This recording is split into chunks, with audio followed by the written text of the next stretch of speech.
Amém, gente. Queria que você abrisse a sua Bíblia em João capítulo 2. João no capítulo 2, verso 1 ao verso 11. Quero estar trazendo uma palavra fundamentada nesse texto bíblico, que foi o primeiro milagre de Jesus realizado numa festa de casamentos. Não sei se o áudio tá bom aí, dá um ok aí, pessoal, tá bom? João capítulo 2, esse é o milagre de Deus diante da falência de recursos e dos sustos da vida. Diz o texto assim: 3 dias depois houve um casamento em Caná da Galileia e achava-se ali a mãe de Jesus. Jesus também foi convidado com seus discípulos para o casamento. Tendo acabado o vinho, a mãe de Jesus lhe disse: eles não têm mais vinho. Mas Jesus lhe disse: mulher, que tenho eu contigo? Ainda não é chegada a minha hora. Então ela falou aos serventes: fazei tudo o que ele vos disser.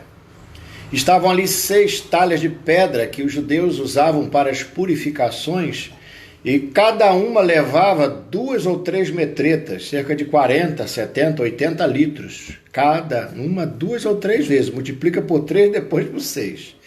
Jesus lhe disse: enchei d'água as talhas, e eles encheram-nas totalmente. Então lhes determinou: tirai agora e levai ao mestre-sala. Eles o fizeram. Tendo o mestre-sala, uma espécie de supervisor dos garçons, provando a água transformada em vinho, não sabendo de onde viera, se bem que sabiam os serventes que haviam trazido a água, chamou o noivo e lhe disse: todos costumam pôr primeiro o bom vinho. Quando já beberam fartamente, serve o inferior. Tu, porém, guardaste o bom vinho até agora.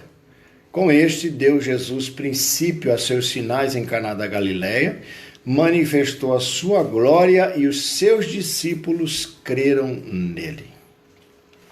O ministério de Jesus começa assim, num casamento, começa numa festa, nessa experiência do encontro humano, dessa alegria que é a conjugalidade. Então eu quero fazer logo uma introdução e aprendo já de imediato: Deus não é um Deus inseguro. Deus criou o ser humano perfeito, sem pecado, sem defeito. Mas ainda que o tenha criado assim, Deus, na perfeição, ele deixou esse buraco, uma necessidade a ser preenchida. É interessante que a perfeição não prescindia do encontro. De modo que não havia queda, não havia pecado, culpa, mas Deus deixa Adão sentir uma nostalgia do desejo de um encontro com os seus semelhantes. Aí você me pergunta: pastor, por que isso nos interessa? Nos interessa muito a nós, porque Deus é um Deus tão extraordinariamente Deus, que ele não faz aquilo que um Deus inseguro faria. Um Deus inseguro de si criaria criaturas cuja necessidade absoluta, única e exclusiva, total e plena fosse de Deus e só de Deus. Mas o Deus que ele é tão Deus que ele cria as criaturas que antes mesmo da culpa, do pecado, da queda, da vergonha, antes disso tudo, enquanto o homem está vivendo a tranquilidade pura do jardim, mas já sentia o ser humano, o homem, a necessidade de uma relação, de um outro, de um encontro, de um igual. Então eu aprendo aqui um ser satisfeito com Deus, porém carente de um encontro com um semelhante. Até porque, como diz o apóstolo João, aquele que ama a Deus, a quem não vê, manifesta o amor de Deus naquele a quem ele vê. E mais, não é bom, disse o Senhor, que o homem esteja só. Falhei uma auxiliadora que lhe seja idônea. Então está estabelecido aqui pelo próprio Deus que a nossa relação com Deus não faz supressão da nossa necessidade de vinculação com o próximo.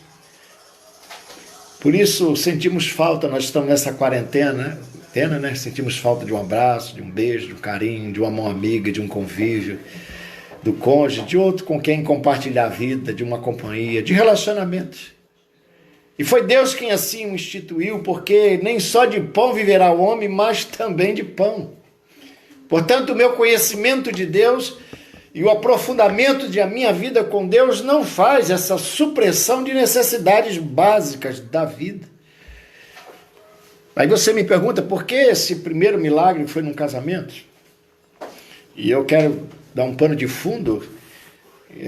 Milênios passaram e inúmeras tentativas de Deus em manter essa aliança de casamento com o povo de Israel.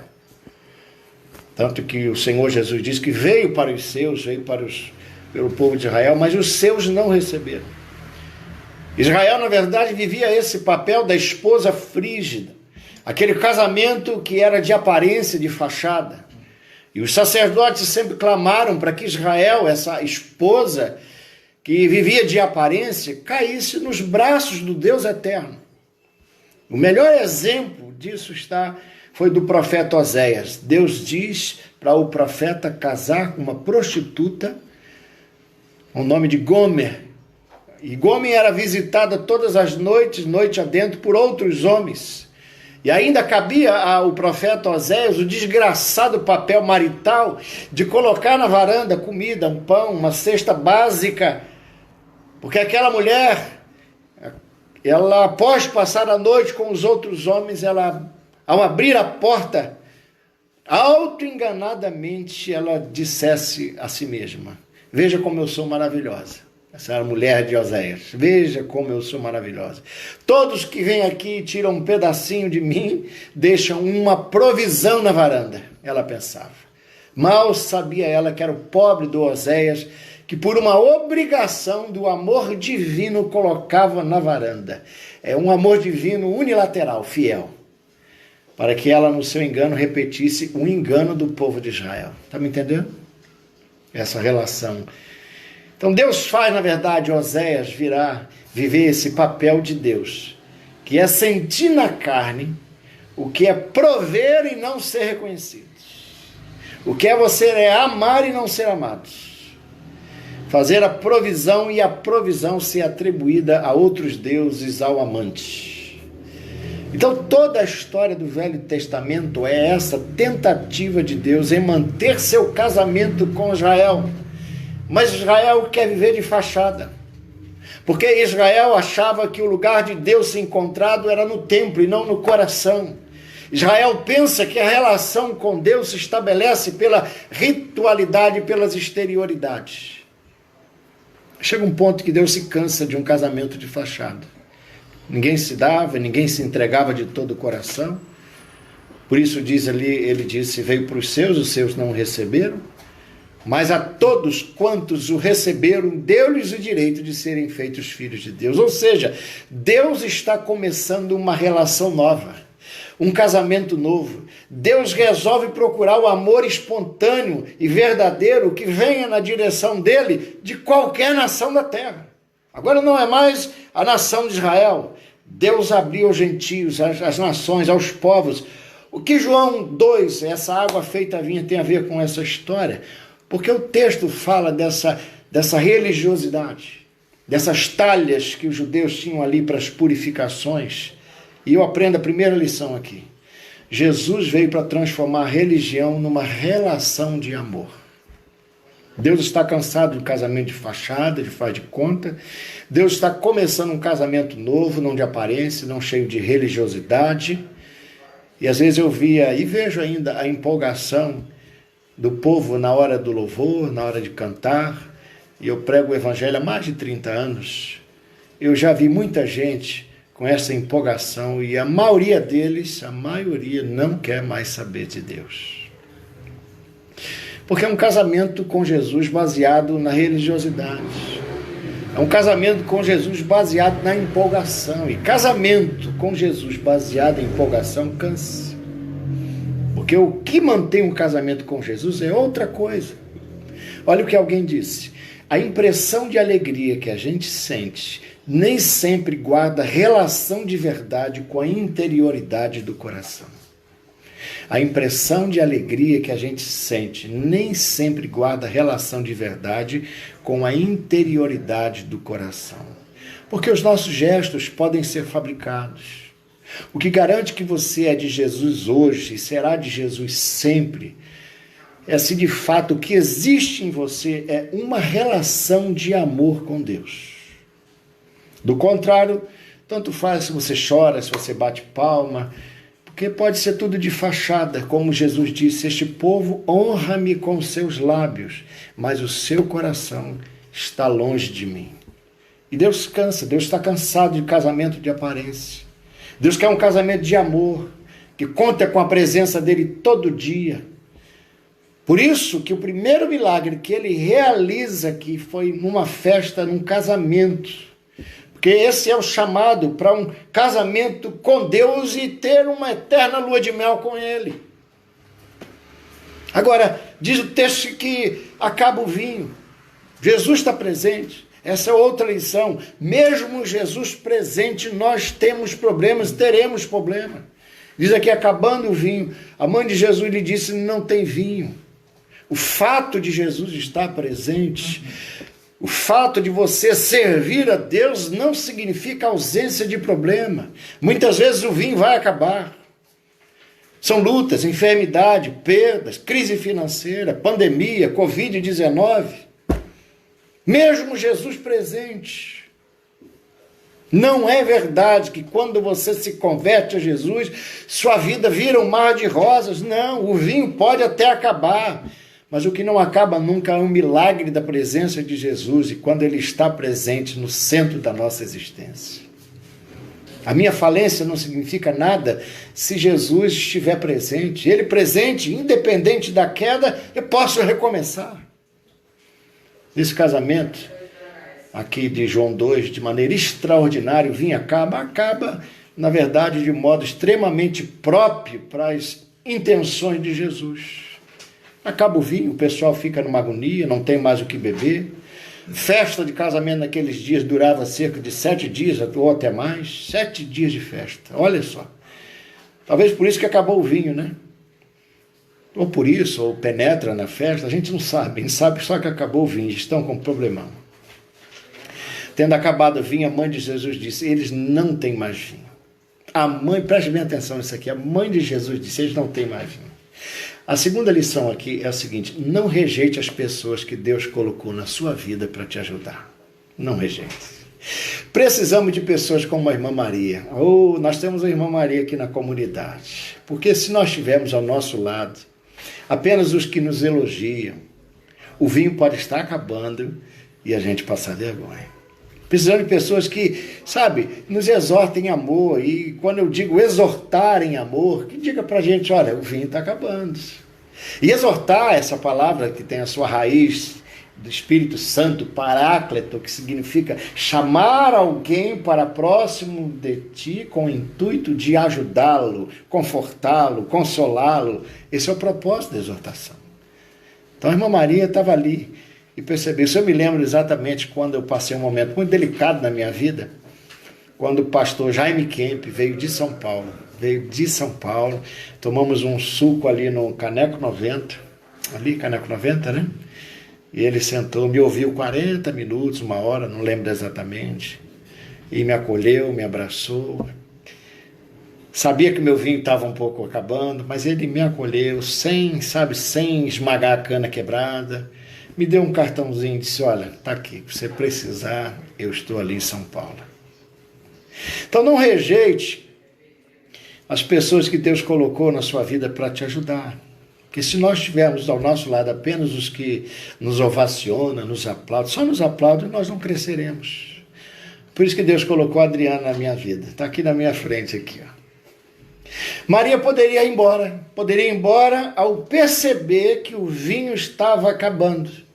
Mas tem gente assim, que prefere se afastar de você do que te ajudar, de alertar você.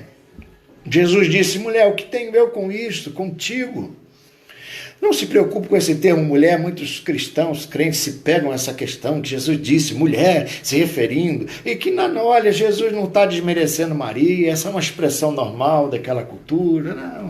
ele disse assim: ainda não é chegada a minha hora. Me chama a atenção que Maria discerniu tudo. Ainda não é chegada a hora, ou seja, mas a hora vai chegar. Ainda não é chegada, mas a hora vai chegar. Ela discerniu que aquele milagre já estava na agenda de Deus. Só era uma questão de tempo. Então, meu irmão, você que me ouviu, eu creio que o milagre já está na agenda de Jesus. O seu milagre, ele ainda não chegou, mas ele vai chegar. Enquanto não chega a hora de Jesus, é a sua hora de obedecer. É a sua hora de fazer a sua parte. É a sua hora de oferecer a matéria-prima para o milagre, que é encher as talhas de água. Aí Maria faz a parte dela, ela vai adiante, chama os serventes e diz: faça a sua parte. O que Deus está falando é: faça a sua parte e que Deus fará dele. Então faça os cursos, faça o que você puder fazer enquanto a hora dele não chega. Então essa é a sua hora. A dele ainda vai chegar. Porque o milagre, ele acontece nem antes e nem depois, ele acontece na hora certa. Aí você me pergunta: qual é a hora certa do milagre? Eu diria que a hora certa é a hora da sua maior necessidade. Ela chama os serventes, aponta para o filhão e diz: fazei tudo o que ele vos disser. Interessante que Maria não leva horas para pregar. Ela me ensina que eu posso apenas pregar com uma frase. A pregação dela foi: reuniu todo mundo e disse assim: fazei tudo o que ele vos disser. Ponto final. 2 tópicos. Fazei tudo. É só praticar, gente. Não adianta ficar pulando, gritar, aplaudir e não viver. Não adianta. Por isso Jesus disse: não sejais ouvintes, mas cumpridores da palavra. 2 tópicos. Fazei tudo. Tudo é fazer, inclusive, o que você não gosta. Quem sabe perdoar os imperdoáveis. Fazei tudo. E o segundo tópico da pregação de Maria: o que ele vos disser. Ele vos disser. Quanta loucura em nossos dias, né, irmãos? Gente desorientada, pregando, seguindo gente, sendo seguida por gente mais desorientada ainda. São falsos profetas, gananciosos, que criticaram quando, nessa pandemia, nesse isolamento, alguns pastores criticando, só nos leva a discernir que eles querem voltar aos cultos por causa da arrecadação financeira, porque fizeram da igreja um grande negócio. Irmão, Maria deixa claro aqui: fazei tudo o que ele vos disser. Pode ser o pastor Edson, se eu falar alguma coisa aqui que Jesus não disse, você pode jogar fora, por favor. É o que ele vos disser. Porque nós estamos aqui para cumprir o que ele diz. Amém, gente? E Jesus viu ali 6 talhas que os judeus usavam para as purificações, para lavar as mãos. Ele mandou encher as talhas de água. Eles encheram totalmente até em cima. Disse: tirai e levai ao mestre-sala. Eles o fizeram. Tendo o mestre-sala provada, a água transformada em vinho. Interessante que os serventes não questionaram, não duvidaram e nem protelaram a decisão. Eles poderiam dizer: Jesus, a festa precisa de vinho, não de água. Mas vem a terceira lição: mesmo que a ordem de Deus pareça um absurdo, obedeça. Mesmo que a ordem de Jesus pareça sem sentido, obedeça. Obedeça mesmo que você não esteja entendendo, porque Jesus sabe o milagre que ele está realizando. O milagre acontece exatamente no momento em que você obedece. No momento em que você deixa de lado a sua capacidade. O mestre-sala olhou a água feita vinho. E esse aqui é um aspecto interessante, a ausência total de exibicionismo. Interessante, porque este milagre acontece sem que Jesus toque, porque muitas vezes Jesus tocou e curou, Jesus orou ao Pai num determinado momento, mas aqui eu não tenho nenhuma declaração de palavras. Jesus não queria chamar a atenção e expor os noivos, não, até porque Jesus não veio para expor a vergonha pública, diferente de alguns líderes de igreja nos nossos dias, né? É um milagre que acontece determinado pelo desejo de Deus, sem exibição.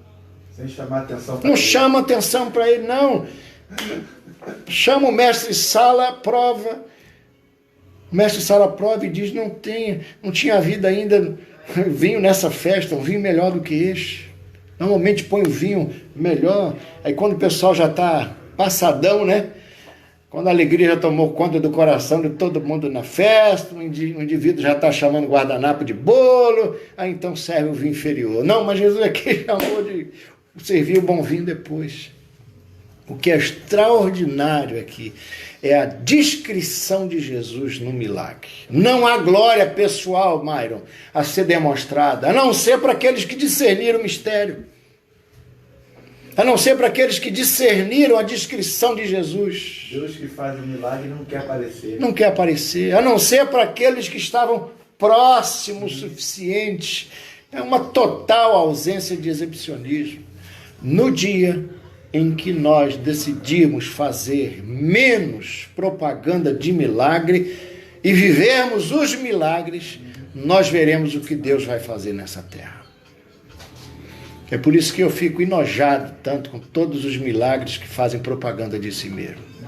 Porque com Jesus de Nazaré não foi assim. E a festa apenas continuou. E ninguém ficou sabendo e a festa continuou. Simples assim. Acabou o vinho. Vinho significa prazer, vinho significa alegria, vinho significa felicidade. E acabar o vinho significa dizer que acabou a festa. Acabou o prazer, acabou a alegria. 3 coisas fazem a alegria acabar. Número 1 é pecado. Pecado tira a nossa alegria. Tanto que o salmista diz, Senhor, depois Davi pecou, ele diz, Senhor, torna a dar-me a alegria da tua salvação. Segunda coisa que tira na alegria é o sofrimento. A gente vê agora, principalmente nessa pandemia, tanta gente sofrendo, né, doente, perdas. Sofrimento tira a alegria. A terceira coisa que tira a alegria é a decepção, quando você é traído por uma pessoa querida, pela igreja, pelos líderes eclesiásticos. Então, acabar o vinho aqui significa o seguinte, os recursos humanos para manter a felicidade sempre acabam antes da hora. Sempre. Os recursos humanos para manter a felicidade sempre acabam antes da hora. E você vê isso na vida de jovens e adolescentes, tá? Tem todas as razões do mundo para serem felizes. Eles namoram, mas se sentem vazios, têm os amigos deles, são sadios, mas de repente esse fluxo estanca dentro deles. Aí a gente vê que não adianta eles terem amigos, namorado, pai, mãe, ter festa, ter badalação, mas em algum momento eles ali no coração parece que o vinho acabou. A gente vê isso também com aqueles que entram numa faculdade, atende o primeiro ano, o segundo, de repente as motivações iniciais somem e no meio do espetáculo sente um vazio, alguma coisa estancou, o vinho acabou. Às vezes até no casamento, você amou, você se deu, você disse, é esse, é essa, ela é gente boa, ele é maravilhoso, de repente algo secou, esfriou, o vinho acabou, no meio da festa, eles perderam o encantamento. Às vezes até mesmo na profissão, você quer ser reconhecido, faz planos, e de repente o vinho estanca, alguma torneira fechou dentro da sua alma. Ou seja, os melhores motivos para o ser humano ser feliz não são suficientes, porque em algum momento, em alguma hora, em algum lugar, essa coisa acaba, porque são todos acabáveis. Em qualquer dimensão da nossa vida, e não apenas no relacionamento, no casamento. O que o homem produz tem começo e tem fim. Acabou o vinho. O que eu aprendo aqui é que a melhor preparação humana não é de modo algum garantia de que não haverá uma surpresa. Eu vou repetir esse tópico. A melhor preparação humana não é de modo algum a garantia de que não haverá uma surpresa. Que não haverá um susto, que não haverá uma frustração, uma impossibilidade de dar continuidade por conta própria ao que estava em processo. O que Jesus revela aqui? Jesus revela a impotência humana quanto a carregar em si mesmo todas as soluções para os sustos da vida. É uma impossibilidade humana, irmão. A gente faz planos, a gente projeta, a gente estabelece, a gente vai fazendo o que pode. Mesmo o mais preparado de nós não tem como prever seguramente o que pode acontecer. Porque aqui se estabelece o limite humano, a impotência humana. a incapacidade humana de fazer solução sua própria de uma situação, quando ela vem com uma surpresa total. Agora, quando nós desistimos dos nossos poderes, Deus atua. A terceira coisa, nem a sétima, né, talvez, aí, neste milagre da água feita vinho, tem a ver com essa vontade de Deus de que a celebração, que a festa não termine, não acabe. Isso aqui me chama muita atenção. Em Jesus a gente tem esse Deus que gargalha, a gente tem esse Deus que ri, esse Deus que é amigo de pecadores, esse Deus que come. A gente tem um Deus que bebe, a gente tem um Deus que aceita convites para as festas. Ele foi à festa de casamento. A gente tem um Deus que participa dos banquetes. A gente tem um Deus que é a própria desconstrução do Deus religião, ou de todos os outros deuses que são completamente contra a alegria humana. É o Senhor dizendo, a alegria de vocês é a minha alegria. O que fizer bem e construir o coração de vocês é a minha felicidade. O que Jesus está ensinando aqui é que muitas vezes nossos piores inimigos, ou os piores inimigos da felicidade humana é a religião. Os vasos da religião estavam lá. Estavam lá os vasos, mas vazios. Essa coisa religiosa, oca, sem vida. Tinha forma, mas não tinha nada dentro, não havia vida. Porque a religião não consegue se autossustentar. Ela acaba ficando vazia, pedrada, só de forma, só aparência. Por que eu estou falando isso? Porque muita gente que está aqui me ouvindo aqui é gente da religião. Talvez é evangélico, é católico, espírita, mas a maioria de nós tem seus vasos religiosos, sabe? A maioria tem seus ritos religiosos, a maioria tem as suas doutrinas. Mas muitos de nós têm os seus vasos religiosos, os têm vazios. E cada dia mais eu me decepciono com o poder da religião, que é nenhum. Porque a religião tem esse poder ilusório de tapear as pessoas, de fazê-las pensar que tem alguma coisa, mas que lá no fundo elas não têm nada. Que é uma angústia, um vazio na alma, há uma insatisfação que muitas vezes a pessoa não consegue discernir, essa coisa que não te realiza, que não te preenche. Falta algo borbulhando, falta uma fonte de vida, falta esse milagre de Deus.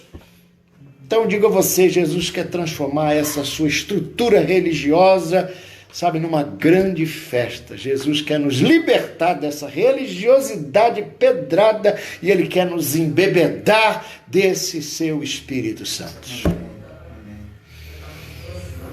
As talhas de pedra são apenas talhas de pedra. Porque não existe nada que seja santo em si mesmo se a sua utilização não promover vida. O objeto não é santo, a menos que o serviço que ele empresta a si mesmo seja alguma coisa que produza o bem na vida humana. Do contrário, é apenas pedra, apenas pau. Jesus está dizendo para nós que não é o homem que está a serviço da religião, mas é a religião que está a serviço do homem. Tudo tem que estar a serviço da vida. Se a coisa não ajudar a festa a continuar, que valor tem jogado lá no canto, ocioso? Não se espera que a talha faça um milagre, mas só se espera que pelo menos isso se deixe se encher pelo milagre. E Jesus vem e disse, olha, a salvação disso é botar vida, é botar alegria, vinho. Tem que prestar, sabe? Tem que prestar serviço à alegria que quer continuar. Não pode ser, sabe, estraga prazeres. Não. Talvez você esteja perguntando, pastor, o que isso tem a ver comigo? Jesus transforma água em vinho para nos mostrar que Ele não trabalha contra a nossa felicidade. Quem trabalha é o diabo, que veio para matar, roubar e para destruir. É interessante como a nossa concepção, melhor dizendo, de Deus vai ficando diabólica. Enquanto a consciência que a gente tiver de Deus estiver atrelada ao diabo, pensando que Jesus é um estraga-prazer, é por isso que você diz sempre, quanto mais eu rezo, mais assombração me aparece. Eu quero dizer para você, não tenha medo de ser feliz. Não creia, não ache que Deus está competindo contra a sua vida, nem contra a sua felicidade, nem contra o seu coração. Não. com essa sua predisposição mental, muitas vezes, achando que Deus é um estraga-prazer. Sabe, você está sempre inventando um fantasma. Isso é instalado pela religião. Deus, pelo contrário, Deus nunca visita os felizes só porque estão felizes. Ele se une à sua própria felicidade. Aos infelizes, ele os liberta para que haja festa. É isso que está mostrando a palavra de Deus. Alegrai-vos sempre no Senhor. O Deus revelado aqui em Jesus faz a festa continuar e ficar melhor. Tanto que o mestre Sala, todos põem primeiro o bom vinho. Jesus está dizendo assim, meu filho, agora é que a festa vai continuar. Para a perplexidade de todos, da sua falência de recursos, Jesus está dizendo, eu vou fazer o inesperado, eu vou fazer um milagre. Esse é o Deus da nossa vida. Com ele a gente anda em liberdade. Então convide-o para o casamento, convide-o para a praia, convide-o para os seus negócios, convide-o para as férias, convide-o para a sua dor, para a sua depressão. Amém. Do mesmo modo também se o convida para o dia da dança, o dia da celebração. Ele é o Deus da nossa vida. O problema é que a gente tem medo de se entregar nesse casamento com ele. Convide no seu vinho, na falta do seu vinho. Na falta do vinho, convide ele. Pois eu não estou dizendo aqui que todos os seus momentos de felicidade vão continuar. Só estou dizendo que eles podem até acabar, mas se Jesus estiver presente, a festa não acaba, porque tem um vinho melhor. Amém. Eu aprendo aqui que até para conhecer o melhor, você não tem que ter medo de ver o que você tem hoje. Não. Que Deus nos salve, querido, dessa nossa percepção errada de que Deus é contra a vida, que Deus é, sabe, que Ele coloque no coração de cada um aqui paz, tranquilidade, leveza, bom senso, confiança, para que a vida de cada um vai ficando cada vez mais livre, mais solta, liberta, menos aflita, menos paranoica, neurótica, menos culpada e mais pacificada. O Senhor que podia ser contra nós, Ele é por nós. Ele tira de nós esse medo de ser feliz. Isso, infelizmente, é causado em razão das talhas da religião que fizeram a gente viver lavando o pé, lavando a mão, lavando a cabeça, o cabelo, lavando o corpo, tudo sem nunca entrar nessa alegria e nessa paz. Amém. Que Deus nos ajude a provarmos o bom vinho feito por Ele, que não carrega o cálice da embriaguez, mas que carrega o cálice da vida, que nos embriaga, assim, de alegria, de esperança, e de certeza que as nossas falências pode faltar tudo menos a presença dele, porque se ele estiver presente, nada nos faltará, porque com Jesus, quanto mais o tempo passa, o vinho é melhor. Com a religiosidade eu fico pedrado, mas com Jesus eu encho a talha. Aí diz aqui, eu caminho para o fim com este, deu Jesus princípio aos seus sinais em Caná da Galileia, manifestou a sua glória e os seus discípulos creram nele. Esse é um milagre de Deus diante da falência de recursos e dos sustos da vida. Ouça o que eu vou dizer aqui. Jesus fez o milagre só para a festa continuar. Porque Jesus se satisfaz com a nossa realização. A glória de Deus passa pela nossa alegria. A glória de Deus passa pela nossa transformação. Jesus é capaz de fazer um milagre só para ver você sorrir. Só para isso. Pasme, só para ver você sorrir. Se você está aqui, se você está aí, é porque o milagre é uma possibilidade. Um milagre de uma nova vida, de uma vida da água, feita da água para o vinho. Confie em Jesus e não se esqueça, fazei tudo o que Ele vos disser. Amém? Vamos, o Mário vai tocar uma música para a gente estar orando aqui com você, tá bom?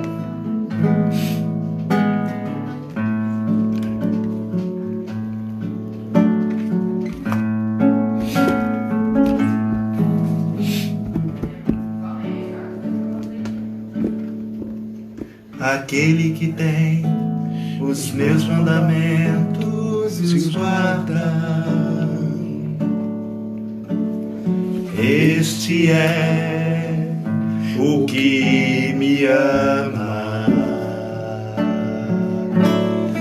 aquele que tem os meus mandamentos e os guarda.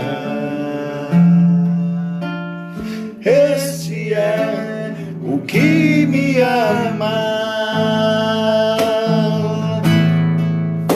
Aquele que me ama será amado por meu Pai, e eu também o amarei e me manifestarei a Ele.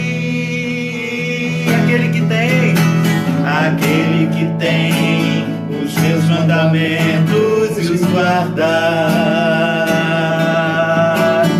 Este é o que me ama.